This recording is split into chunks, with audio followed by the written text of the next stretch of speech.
અમદાવાદના સાયન્સ સિટીમાં જ્વેલર્સની ઓફિસમાં મારામારી કરનાર સામે ફરિયાદ વિક્રમ દેસાઈ, ફૂલાભાઈ રબારી સહિત 3 વ્યક્તિ સામે ફરિયાદ નોંધાઈ। 3 કરોડ લેવાના બાકી હોવાનું કહી આરોપીઓએ માર માર્યો હતો। તીક્ષ્ણ હથિયારથી હુમલો કરતા 2 વ્યક્તિને ઈજા થઈ હતી। સાયન્સ સિટી રોડ પર વ્રત જ્વેલર્સની ઓફિસમાં હુમલો કરવામાં આવ્યો હતો।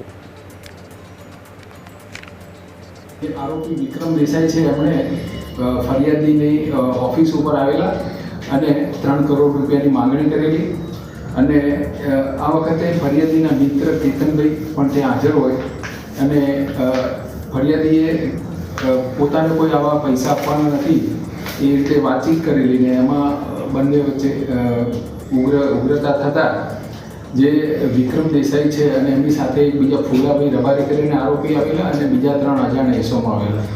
એમાં જે આમાં કેતનભાઈ હતા એના માથાના ભાગે કોઈ હથિયાર વડે ઈજા કરેલી એ અન્વયે બોરદેવ પોલીસ સ્ટેશનમાં હત્યાની કોશિશનો ગુનો અને આમાં ગેરકાયદેસર અપ્રવેશ અને બીજી કલમો હેઠળ ગુનો દાખલ કરવામાં આવેલો છે।